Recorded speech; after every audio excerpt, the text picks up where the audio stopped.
In this episode of Security Disruptors, we're addressing an issue of leadership. Namely, are leaders preparing for today and tomorrow's conflicts? The landscape is constantly shifting, and one significant shift is away from all-out kinetic engagement to a far more subversive and complex field of battle. Well, conventional warfare will never go away. Gray zone coercion engagement is significantly harder to address, and it is increasingly effective. One of the first challenges in addressing the security threats associated with gray zone warfare is public perception, especially in democracies. The mindset in North America, for instance, is, well, if we're not dropping bombs and firing guns at those countries or those agencies or actors, I guess we're at peace.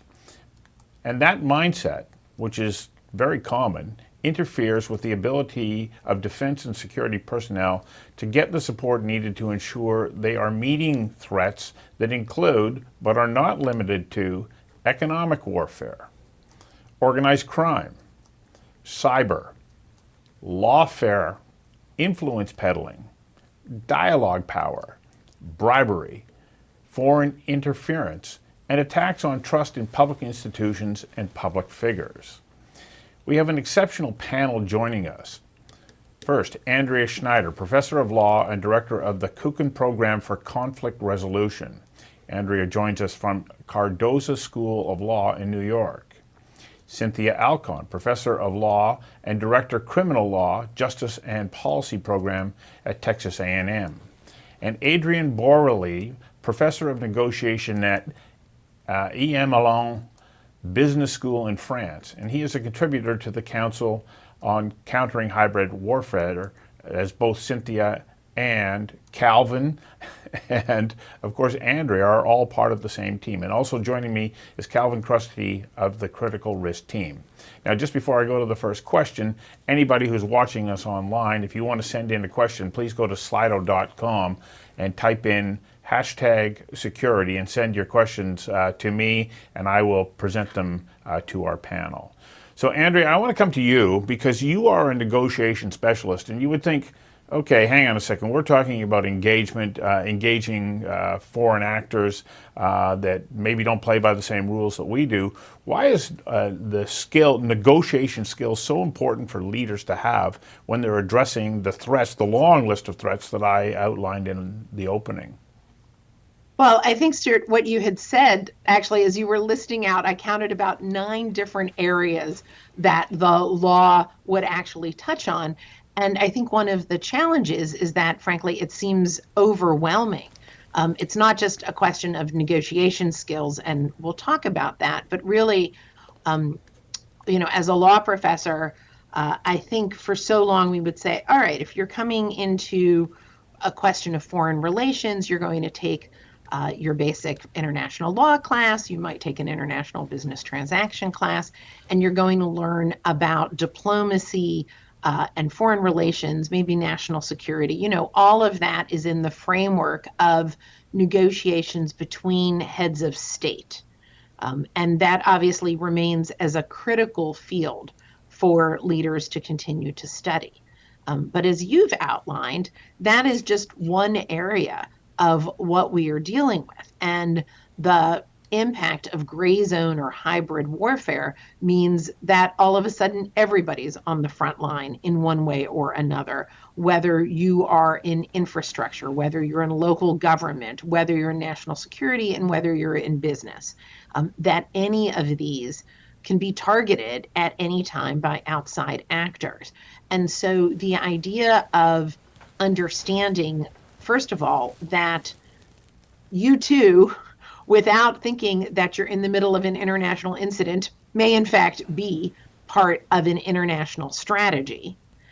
And then really thinking about the variety of the areas of law and the different kinds of negotiation strategies that can be used and that need to be sort of in the back of your brain as you're going forward with this.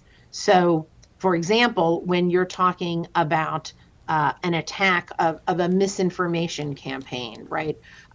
Those touch on free speech laws. They touch on social media entities. And we've seen different kinds of regulatory responses that governments try to step in and say, okay, Meta, you're not allowed to operate here. Or these are issues of free speech. We can't take down those posts, or whatever it is. Those are inadequate. And so really to think about how we are training this next generation to really think more broadly. And then I'm happy to loop back in terms of different kinds of negotiation strategies for different entities. But I think the first thing for us to recognize is, given the list that you've outlined and the variety of actors that can be impacted, the basic negotiation strategies that we've taught for decades in terms of foreign relations and diplomatic relations and diplomacy and things like that are just not enough for this next generation of leaders. As you're describing that, where we're at and talking about leaders, it's clear to me that we're talking about a wide array of people, not just who are in security or national defense. Cynthia, can you give us a sense of how important this is for people who are leaders in almost any field to be aware of what could be coercive action from outside actors? Yeah, and I think it's what you've talked about. It's what Andrea talked about, right? No one can say, "Oh, this won't affect me. This won't impact me," right? It's been we have, as you phrased it, subversive actors, or the bad players out there, operating on a number of levels in a number of ways, targeting things at levels that people might not otherwise recognize to be where they're being targeted. And so, local municipalities certainly have never thought of themselves as targets for large-scale cyber attacks, and they have been. Right? Healthcare systems have been in a big way, and so it necessitates that we look at things in a larger scale, and it means that all lawyers, all business people, need to be aware that this is an issue, and they need to be aware that this is something that may impact them, and they need to be thinking both in terms of their daily operations. What does this mean? What are the systems we need to have in place so we can better manage when we are a direct target? And then also, what's the long-term planning that we need to do so that we're prepared for this eventuality? And I think one of the things that's quite clear in this moment is it's not a question of if, it's a question of when. And people need to prepare for the when. When is this going to happen? What systems do we have in place? Are we internally prepared so that when a corporation, when an entity is attacked, they're not turning on each other and attacking from within, but instead being proactive and figuring out, okay, how do we manage this immediate crisis? And then how do we better protect ourselves and plan for being better protected in the future? Cynthia, as you're speaking, I realized Andrea talked about diplomats and government officials. You're talking about lawyers and business people. How important is it that we actually look at this as an all of society issue that everybody needs to be aware of? I think it's crucial, right? And I think this is what underlies the work that we all are collectively doing at the Council for Countering Hybrid Warfare. And I think why we're also interested in engaging it, because of this realization that no one is free, right? We all have to be engaged. We all have to be thinking about this in order for us to move forward and have better approaches to how we're managing this challenging time. Calvin? Yeah, I'll pose this one to you, Adrian. I know, when we look at economic security, national security, quite often the conversations are around espionage, sanctions, foreign investment, et cetera, et cetera. But there's a broader issue, I think, particularly to the business communities, the business leaders in this space, and I think this is one of the reasons why I think you play such a critical role in terms of the Council, in terms of countering hybrid warfare. And that's in the space of business transactions that involve, either directly or indirectly through proxies, our adversaries in terms of mergers, acquisitions, purchases, and that, where sometimes, that win-win strategy in terms of negotiation may not be the same type of strategic approach that our adversaries are. And I just wondered if you could comment on it, expand on that, and add any commentary in terms of, what's been taught historically and what possibly needs to be taught in the future, to business lawyers in light of that. Yes, thank you. There are plenty of questions within your questions, but I'll try to answer at least one of them. We live in a strange world at the society level. 15 years ago, in Europe at least, the main topic in business schools was sustainability, and basically environment and all of those issues, at least from the European perspective. And then Ukraine came around. COVID came around, and the academic world is by definition very slow at moving direction. So we are at this moment where, yes, we need to talk to our students about geopolitics. Yes, we need to increase our focus on risk management and maybe invent new ideas around risk management. But we're still before. I think as a sector, we're before we take the curve and when we change direction. So yes, it is critically important to talk to business leaders that the environment might not be as clean as we are teaching them. It's not only about the big companies that our students are dreaming about: Amazon, Google, Apple, LVMH, Airbus, to cite a few European ones. But it's also about the dirty work of handling very muddy environments. The Lafarge case in Syria was an alarm bell. And now we are at the question of how do we teach that? And we need to teach it as a generality. We need to look at specific business cases. And then, of course, when we're looking at negotiation, we need to take into consideration that it's not all about win-win cooperation, but that we have actors at the table who are there so that no deal is found, or might also be there to advance interests, like unspeakable interests. We're at the beginning of thinking about this new environment, but we need to do it. We need to do it quick. That's why we're developing also pedagogical tools. I think we'll talk about that during the hour. But all ideas are welcome. But basically, my main point would be that we need to change the basic theory. And all of our management theories are based on a world in peace. All of them, most of them, if I want to take fewer risks with my stance here. And we need to adapt supply chain. We need to adapt marketing. We need to adapt law and how we train people in law. And we need to add risk management pretty much everywhere. And this is a huge challenge. That's a very interesting one for the years or decades to come. Thanks. And just on that, I'll turn this next question to Andrea. Andrea, you're considered one of the thought leaders in negotiation in North America and globally, and I've worked with you for 20 years. And Adrian brought it up in terms of that, the change of possible negotiation teachings and practice as it relates to the win-win strategy in this new world that we're living in that may look like peaceful, but is not peaceful.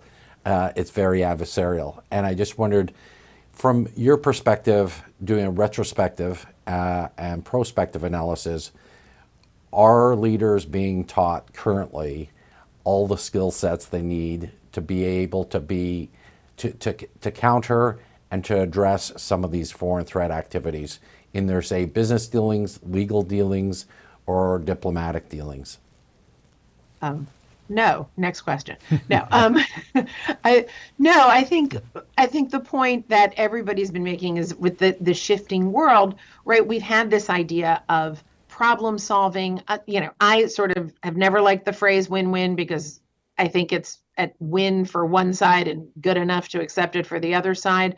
But all of that, regardless of what we call it, is operating under a problem solving operation. The belief that you have 2 or 4 people or whatever it is, you're seated at a table, you have a common interest in resolution, and you operate within a system of rules of behavior. That even if you think that there's a poker game afoot, everybody knows you're not supposed to hide cards. That's, we call that cheating. That it is a competitive activity in which there are rules, and we still want to work something out, right? And it's not to say that a problem-solving approach, I think it's still a great one. I think we should absolutely continue teaching it. It's crucial when there are business transactions in which that makes sense, and when there are diplomatic interactions in which that makes sense. My concern is that given the additional layer now that we have of hybrid warfare, of not actually knowing who is at the table because we have shell corporations that are actually hiding behind that, or you don't really know, is the person who broke in and stole your data a thief, like a regular thief, as it were, in which there is some sort of negotiation? Or is it some hacker being paid by a foreign government that actually has no interest in making a deal and is just delighted to wreak havoc for as long as they can get away with it and as long as it's going to take to rebuild your system, right? That's a different set of interests. I think back, Calvin, you and I, as you said, we've known each other for a very long time. Our early work in thinking about hostage negotiation, for example, and looking at what the NYPD was teaching, the British, everybody, Canadians had sort of a set of tools operating in hostage negotiation. And the thinking back then was even, all right, we're not creating a long-term relationship, but there are opportunities for trust building. There are best practices. There are ways of listening. We know who the hostage taker is behind the door or on the bridge or whatever it is. And we can use best practices, including some problem-solving practices, in order to resolve that. And I remember reading back in the day, like, oh, look, hostage negotiation has lessons for really challenging business negotiations, and business negotiations have lessons for hostage negotiation, and really thinking about this field of crisis management and unknown, right? All the good things of how these theories could be integrated. And I think early cyber attacks and cyber negotiations followed this, right? You would call, instead of a hostage taker that had taken a person, now they were taking data. And again, we could operate under a set of rules, a set of assumptions of what their interests were. And if they're hiding their identity, we still sort of knew, like, you're in it for money. We would have a sense of that, right? Those rules have been thrown out the window. You may still get your cyber attacker who's happy to take cash. But there's a whole layer of complexity that I think negotiation theory needs to step up and become more complex as we are dealing with more complex situations. Stuart started off the top of the hour talking about lawfare, right? And a typical lawsuit, as we teach in law school, right? Everybody file a suit at court. It might be, frivolous, not frivolous. It might have backing. It might do this, that, right? But your traditional libel suit against a newspaper had to do with whatever was printed. The lawyers knew each other. Everybody sort of understood, again, the rules of the game. And most of these cases were settled. If you're filing and taking advantage of a democratic court system, Canadian, US, or otherwise, for the purpose of political intimidation, you actually have no interest in settling. You want to drag this out as long as possible. You're happy for it to be publicized everywhere because it's going to scare off the next reporter or the next witness. Your goals are completely different in this bad actor scenario than they have traditionally been when we're thinking about how lawsuits or why lawsuits are filed. And for the defense attorneys here to understand that the negotiation strategies that might have worked years ago will not work in this kind of situation is hard to hear. first of all, hard to recognize, second of all.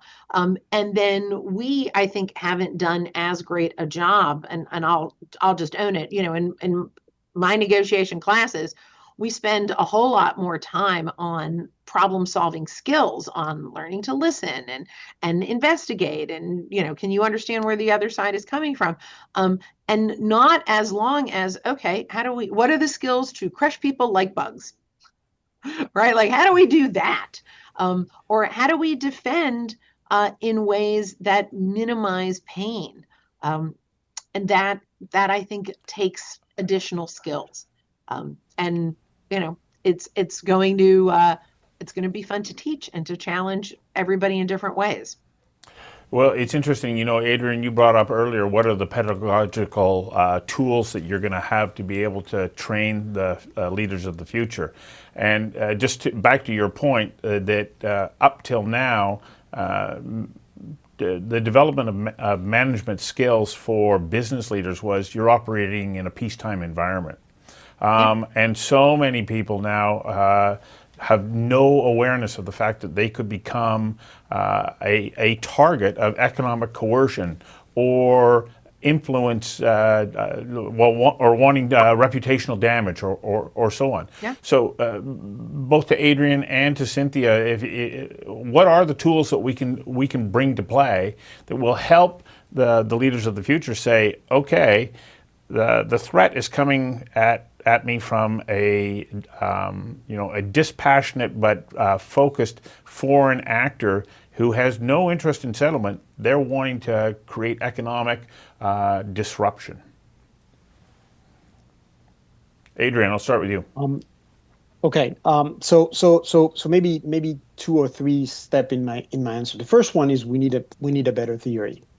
We need better theories in general. And I'm going to focus on my area of expertise, which is negotiation. And so what do we need to teach students? First, a better skill at diagnosing. So what are they stepping into? And for this, they have to have the worst case scenario also, and know what can happen. So this is about awareness about hybrid warfare, and then feeding that into diagnosing skills. Then it's about intel. More than like information gathering, it's intel gathering. It goes one step further, and this is where the military stance might come in. I think one of the key skills that I'm teaching my students is to be ready to walk away from the table. When you understand that the situation is not what you're expecting, that the satisfying the interest of the other party would mean ruining yours, you have to walk away. And this is kind of it's not intuitive, right? When we go to negotiation, we go to get a deal, but no, if the situation is just too bad, it's about being prepared to walk away from the negotiation table. It's about teaching them that competition is part of the game. I think the Harvard method and the win-win dogma has basically erased more competitive approaches. The French unions are known for that. The French distributors are also known for very hard bargaining tactics, and that's part of negotiation too.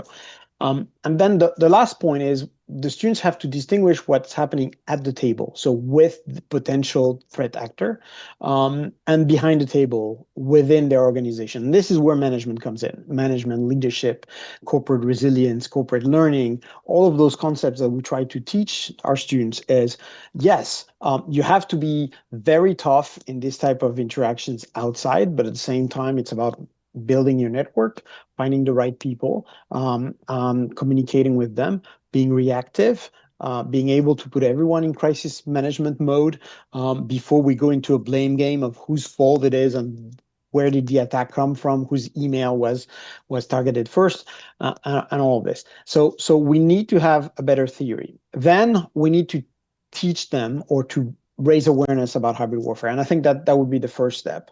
And the members of the council, we just published a book recently, which is called Hybrid Warfare, a collection of scenarios that I had the chance to edit. And it contains 12 case studies that we can use in the classroom to show students how dirty the world is and how dangerous the world is. And so we have cases about cyber hygiene, cyber criminality, lawfare, illegal financing, and a few historical cases that people know about, and more down to earth, like everyday situations. Okay, I'm creating I'm building a startup with two college friends. What we're producing might have a military implication. We're going on the market to get venture capital, and then with the game of venture capital, we end up in the wrong hands. Oh, that can happen. So the answer from the students is really, that can happen, really? And I'm like, yeah, it has happened in the past, and it can happen to you. When students are told about, you have to source your products from the cheapest environment, that would be the Southeast Asia. It has to come to you through boats or through whatever transportation system. What do we do if the transportation system is down, right? The Hormuz Strait right now, or the entire region. How do we deal with this with this environment? And I think the third thing that we have to put on the table, I don't know how to advance that, but how do we have to put on the table is basically protectionism. For lack of a better word, it's kind of, we will go hybrid warfare, and the world we live in might push us into more regional economies than global economies. And how do we think that? How do we intellectualize the fact that we might be able to source from Poland? I'm in France, so in Poland, but maybe not in Vietnam or in China, just for different hybrid warfare reasons. And all of this factors in the entire business understanding that our students and future leaders have. And of course, we can, it's one class at a time, right? One class session at a time, one course at a time. But I think the environment is changing now. And how fast, and will we go fast enough so that tomorrow's leaders actually are out of classrooms that have addressed all of those issues? Honestly, I'm not sure. Cynthia, Adrian really talked about context and analysis in terms of negotiation, business deals, diplomacy. You can apply it, right? Context, super important. Sometimes probably not emphasized enough, probably in terms of teachings and education, in terms of how important context is in the negotiations. And he talked about the tool, i.e. The casebook that was developed by many of us, including those that aren't on this session today. But when we talk about skills, and I come to you in light of a comment that Andrea brought up, particularly the cultural nuance of introducing this topic and issue, and that is crush like a bug, as Andrea put. We're not teaching that. And I spent, 30 years in and out of war zones, negotiating with terrorists, negotiation with warlords, and still doing work with the UN and others. And these are real world negotiation requirements, but I can say with the highest degree of confidence, I didn't learn like what business leaders are learning. I learned what lawyers are leading. I learned in schools. But there's that missing element in terms of crushing like a bug, that you need to have different skill sets. What are those skill sets from your perspective, Cynthia? Where are we in terms of the teachings, in terms of the foundational institutions teaching our leaders these skill sets, and where do we really need to go with them? Those are the 3 points or questions I have for you.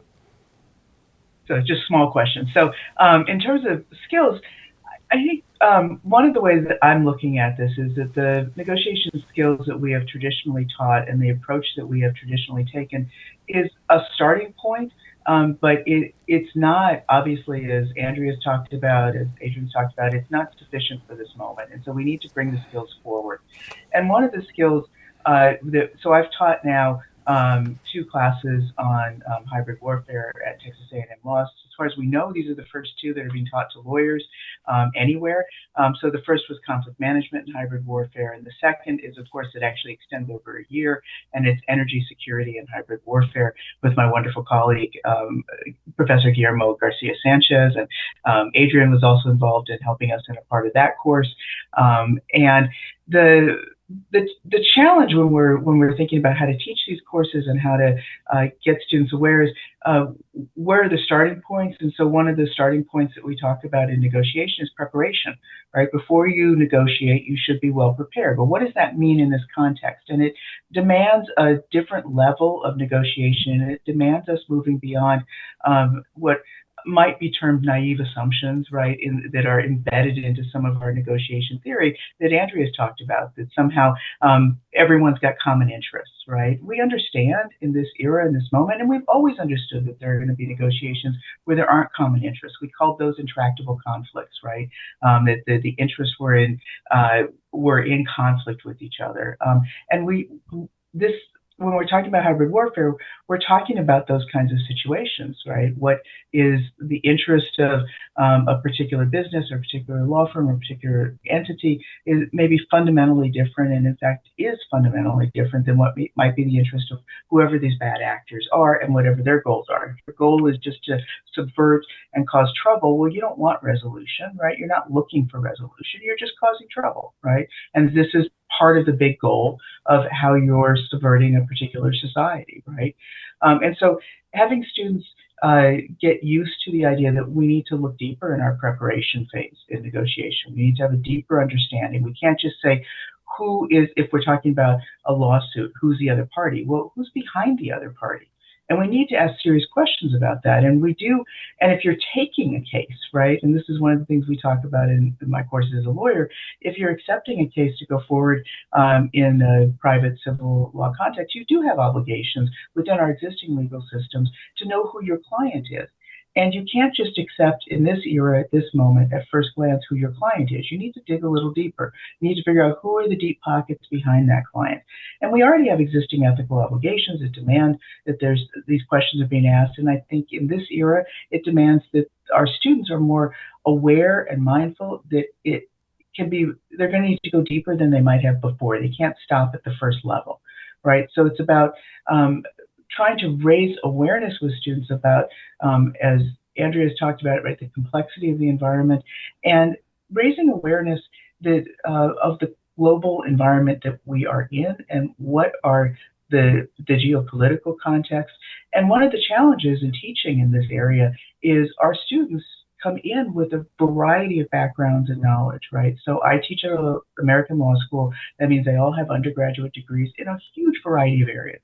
They've got undergraduate degrees in engineering and political science and English and criminal justice, all kinds of things coming in. And they may or may not have ever really been thought about, been involved in thinking about the world writ large, right? Their topics may have been much smaller than that. And so thinking about how to get students to all be on the same place in terms of having an awareness of the geopolitical world we are in now.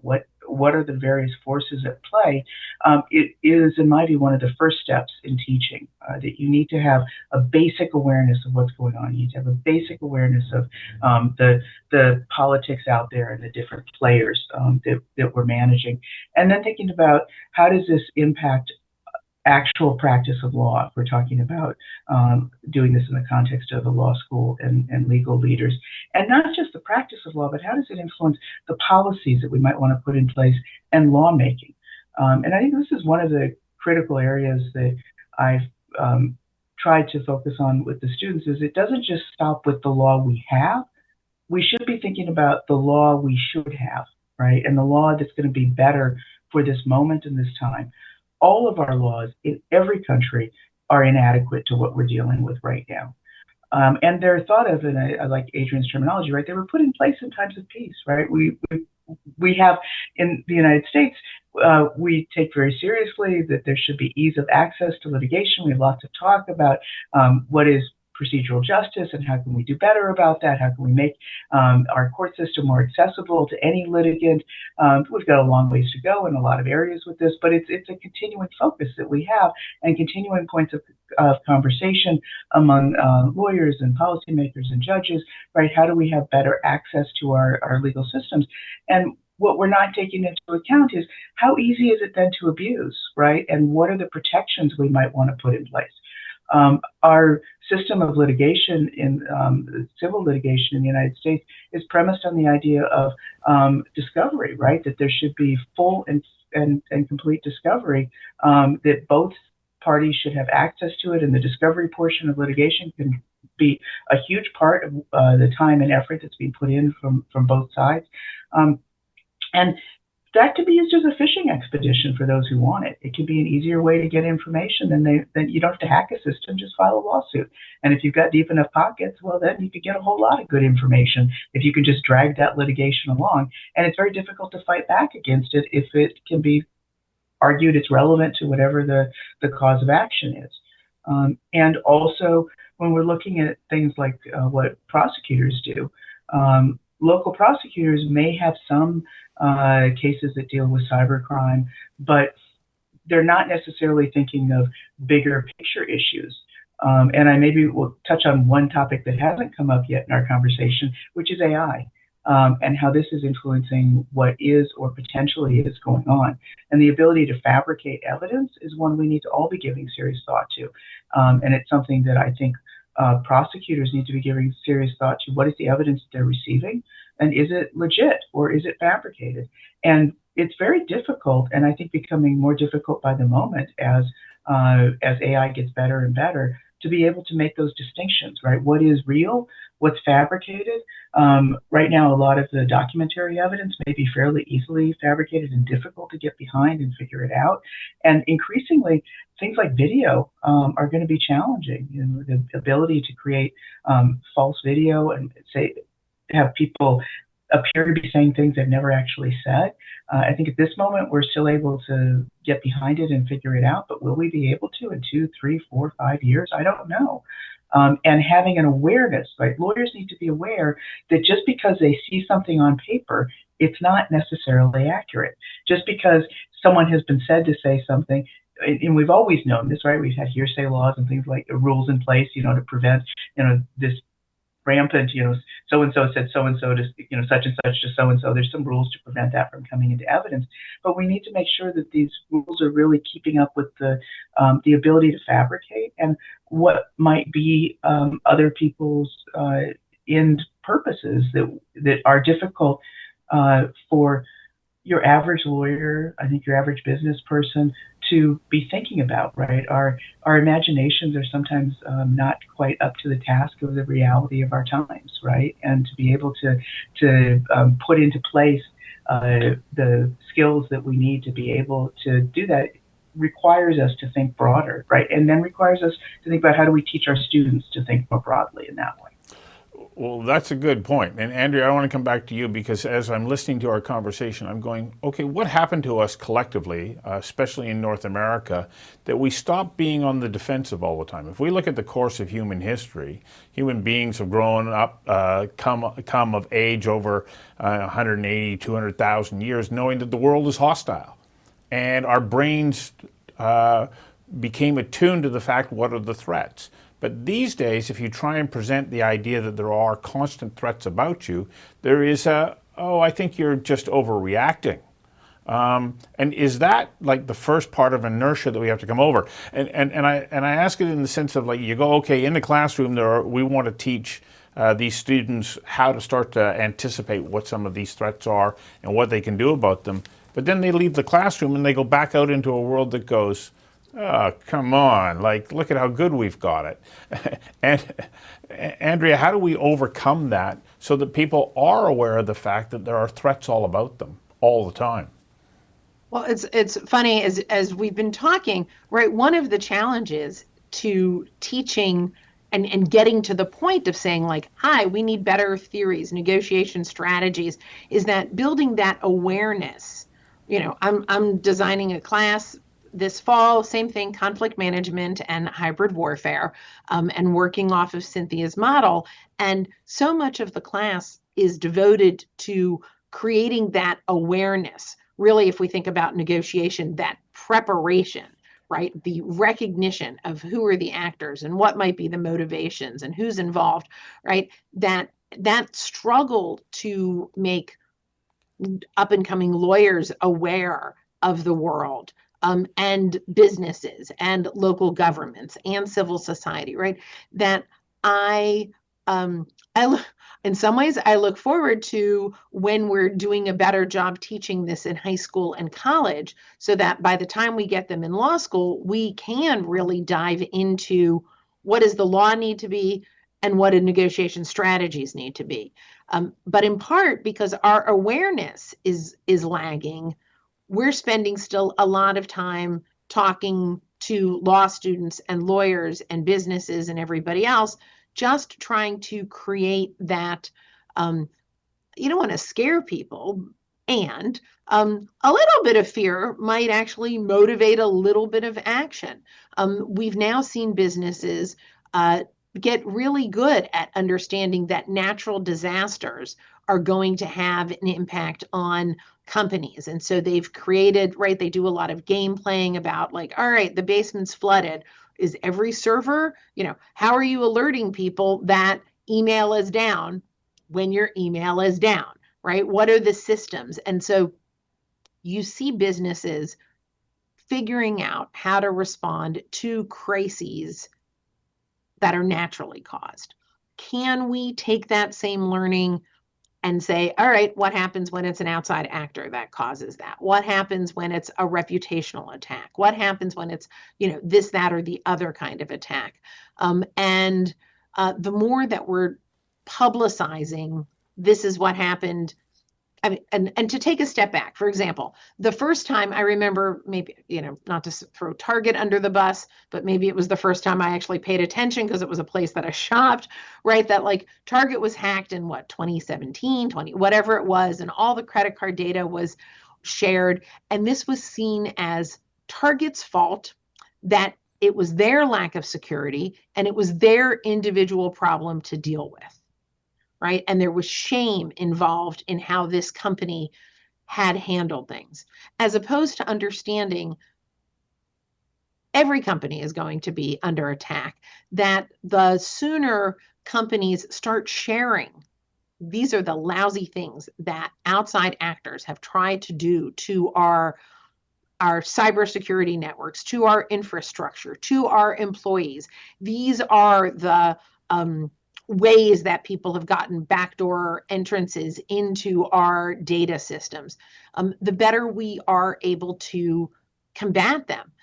And so I know that there's already been a shift of sort of business to business sharing, that we are doing a better job of publicizing at least cyber attacks. And that has had an impact in changing behavior. And what I hope is that the more that we start talking about this, rather than a company responsibility or an individual responsibility, but to use the phrase that you used at the beginning, the whole of society. This is the whole of democracy that is under attack. And we should be using all of the resources that we have, rather than hanging out to dry the one company or the one hospital who had data taken today. That is so ineffective, and so unhelpful, right? We should understand that every hospital is at risk, that every water supply is at risk, every railroad, everything. And that kind of response requires businesses, requires government, requires national security, and requires everybody to be working together. So when we talk about negotiation strategies, a lot of what we have been teaching is the team negotiation, right? That you've got to build internal resilience in your company to not throw your IT person under the bus, right? That it's not their fault, that it is, it may be lack of budget, that there weren't as good barriers, but the fact of the matter is that the outside actors that are coming for us have unlimited resources, unlimited people, unlimited time. They are playing for the long run, right? It's not a one and done. And that time horizon is also something that I think is a real shift when we talk about conflict. For so many of us in negotiation theory, we say, all right, even a hostage taker, right? At some point, we will use force to, you're not going to let someone hole up in a bank for days on end. And that time frame is quite different than when there's attack from some of the outside actors. If it doesn't work today, it's not like they're leaving. It's, well, I'll put more resources into it and I'll be back next week or next month or next year. But I have the time and the patience and the resources to continue to go after that target. And that's petrifying in some ways. So there's also, right, we can also understand, Stu, when you say like people don't want to hear it, they don't want to hear it. What do you mean that my hospital data might be safe today, but is actually potentially at risk 2 years from now? And what? That's just scary. And so how are we sort of building that awareness in a way that motivates action and builds a regulatory framework, the kind that Cynthia was already talking about, right? What is that network of laws that we need in order to back us up? And then how are we building the negotiation skills internally on your own team, externally talking to, businesses are not normally in touch with the FBI. They're not normally in touch with their local government about regulation. They are trying to stay away from government. That's a mindset shift. And how do we shift those mindsets to engage in conversations that are going to make you a better negotiator in the long run? Well, I think that you've touched on that to a certain extent when you talk about the fact that the cyber attacks that are especially coming from outside interests that have long-term objectives, we need to be prepared. Going back to what you said, Cynthia, we're talking about AI. So if we talk about cybersecurity and AI, the concept of machine speed intrusion literally eliminates the ability of human speed intervention or defenses to guard against that. And with these threat actors, they just have to get it right once. On the defensive side, we've got to get it right every single time. But we can't get there if our mindset is such that we don't really need to be there. So coming back to that question, and Cynthia, there's a question that has come in based on what you said. You mentioned the courses you're teaching are possibly the first of their kind. What kind of feedback are you getting from legal and government leaders, and are they paying attention? And maybe, Adrian, you can answer that as well following Cynthia. So I don't know that we yet have large-scale awareness of what we at Texas A&M have been doing and how innovative it's been, but we're working on it, right? And I think that through our students, right, we've had some truly excellent students in both of these classes, and as they move forward and are doing what they're doing, that is also going to help. I think it's a slow process. We're basically breaking ground in a new area, right? And so Andrea's picking up the torch and carrying it on at Cardozo this fall, and Adrian's been doing things at emlyon, and will continue to. And right, and so it's a process and something that I hope in the coming years that we can start to see some changes with. And I think when we're thinking about listening to what Andrea was saying and how we're thinking about things and having to move beyond this mindset of individual responsibility, which is something we love to talk about a lot in the United States, is individual responsibility, and therefore we don't need governmental action, right? And one of the things, it's not a perfect analogy, but I think it's a useful one for these discussions, is how did we manage hijacking in the early 70s, the late 60s, early 70s? And the initial response was it's on each individual airline to figure this out and to protect themselves. And at a certain point, there was a realization that, yeah, that's not really working.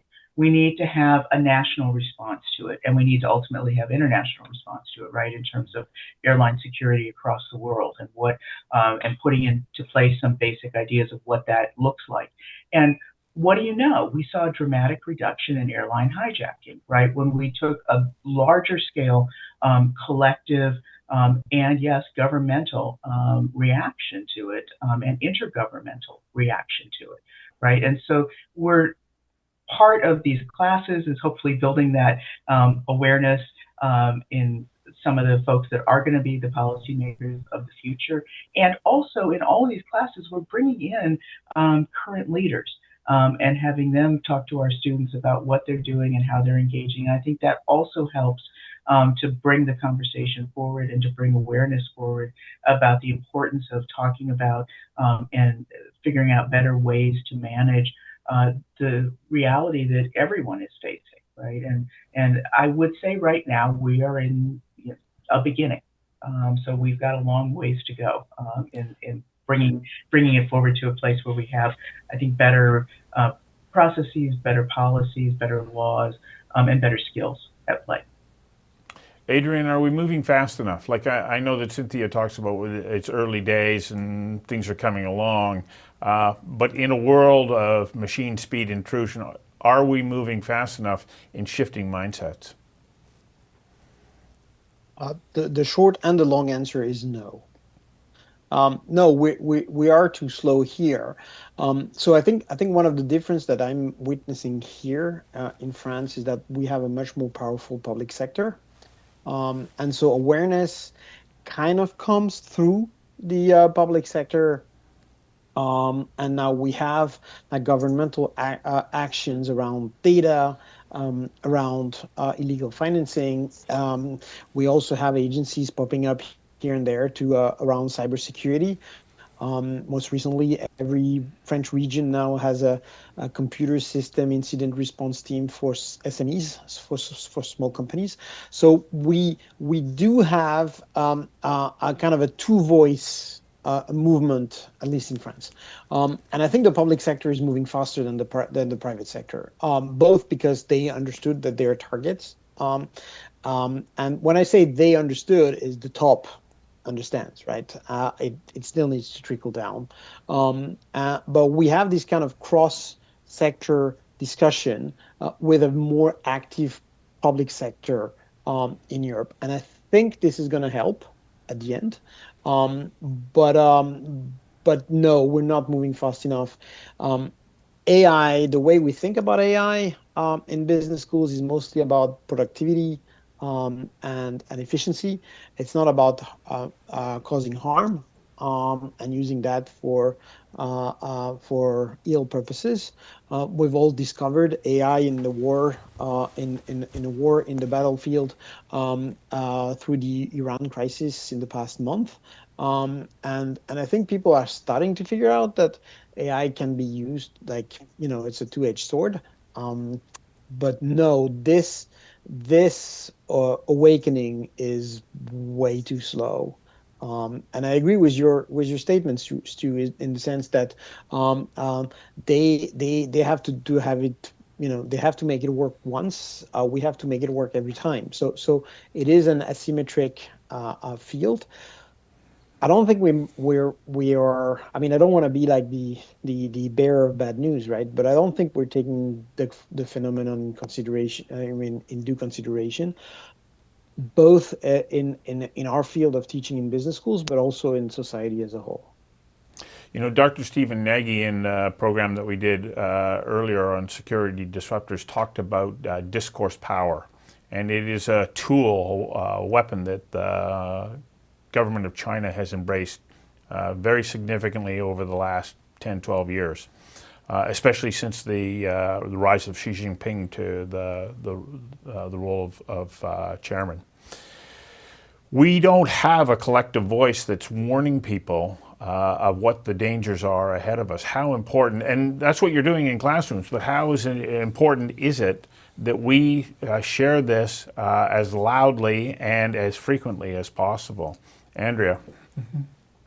There's no limit to how important that is. I think at every venue, at every place that we can share it, we should be talking about it. And so, I know for us on the council, we're each trying to, cover business schools, as Adrian is at. Cynthia and I focus on law school education, and, have written and will continue to write, trying to make it easier for other law faculty to incorporate this into other classes, right? Your class on contracts should include more information on investigating very clearly the identity of the person on the other end of the contract. Your class on intellectual property should include a segment on licensing and the dangers of everything from venture capital to licensing with, again, unknown entities that could end up with all of your best ideas being used for things you would never have dreamed of. I think all of that, and those are just a few examples, continue.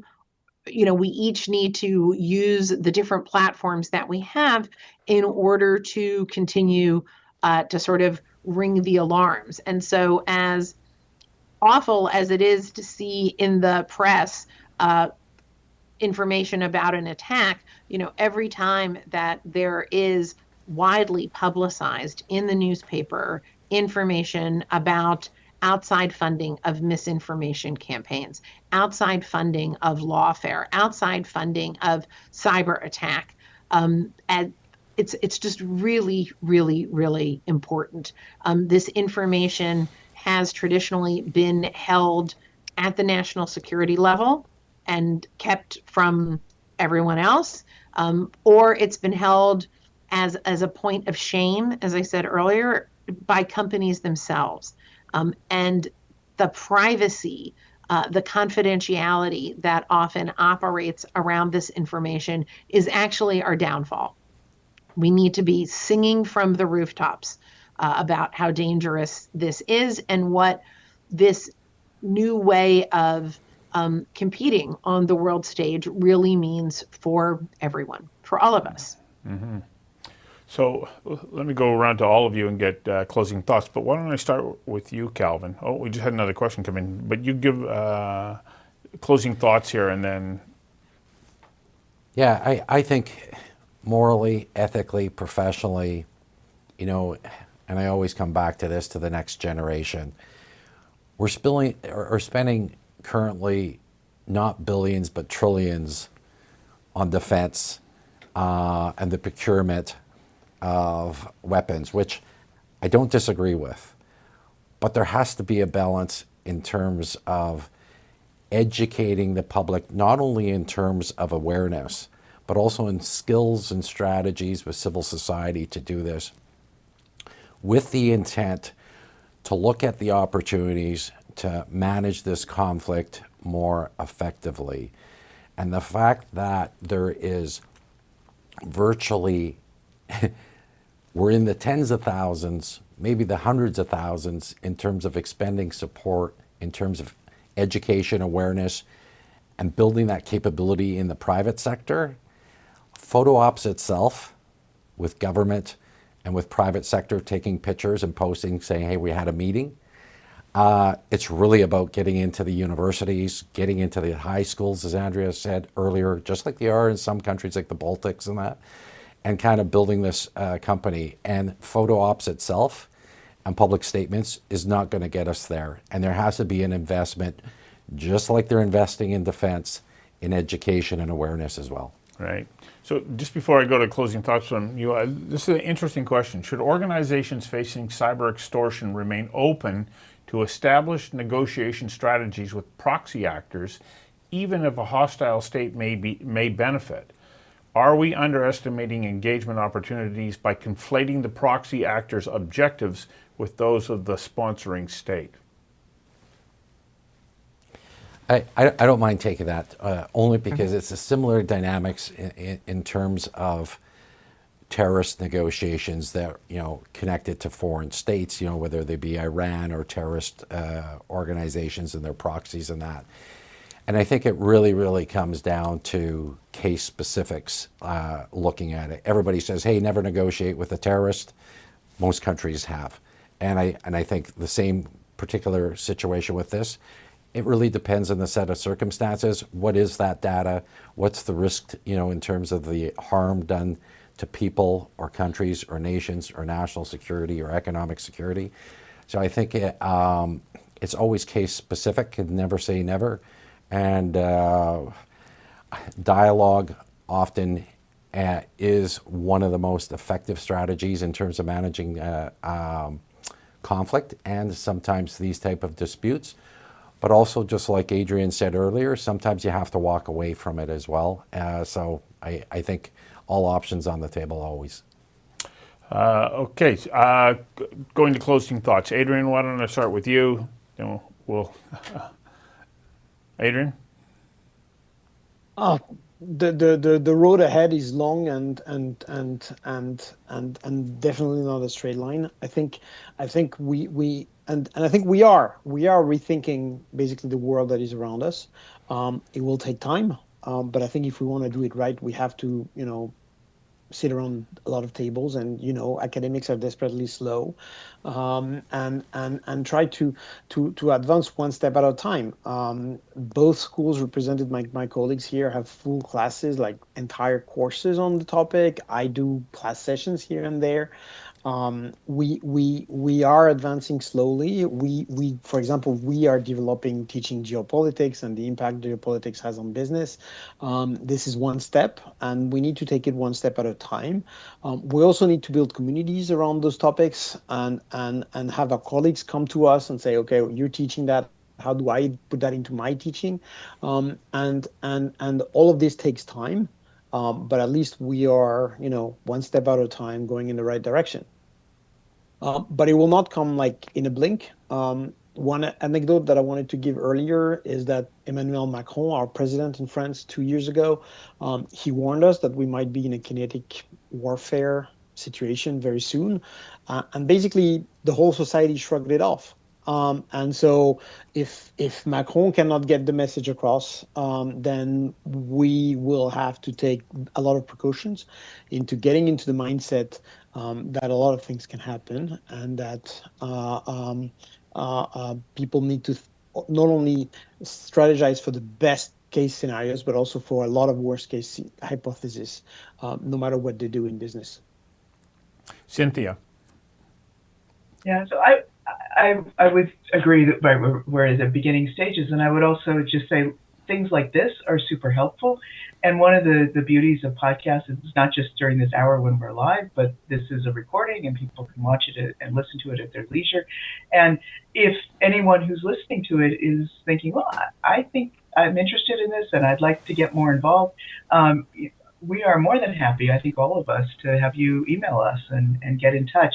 We're at the Council for Countering Hybrid Warfare constantly trying to expand the circle and reach areas we haven't reached not only in terms of academic institutions, but fields of study and professional groups. So and we're thinking very hard about how we can incorporate and do more and widen the circle. That's what needs to be happening here. More and more people need to get involved. So I would say if anyone's listening and they think, well, that's interesting, but I haven't done anything on this, I would say, well, now's the time to start. Think about what you might be able to do. Well, and we will also be producing social media clips from today as well, which is another opportunity for us to amplify the voice. Andrea, closing thoughts from you? Look, the road that we've outlined is challenging, but I think we're up to it, and we also have no choice. So I think it's all for one for all. We've got to figure this out. So it's exciting, a little bit scary, but exciting. And so, as Cynthia said, I hope anybody listening will reach out and join us along the way. And this is a great opportunity to continue to get the message across. So thanks for having us today. Well, thank you for taking the time to join us today on this panel. It's an important topic because it fits into an ongoing overall strategy around defense and security. Thank you for your time, And once again, our panelists were Andrea Schneider, Professor of Law and Director of the Kukin Program for Conflict Resolution, and she comes to us from the Cardozo School of Law in New York. Cynthia Alkon, Professor of Law and Director, Criminal Law, Justice and Policy Program at Texas A&M, and Adrian Borbély, Professor of Negotiation at emlyon Business School in France, and all of our panelists are contributors and members of the Council on Countering Hybrid Warfare, including co-host Calvin Krusty. Thank you. We'll see you next time on Security Disruptors. Thank you.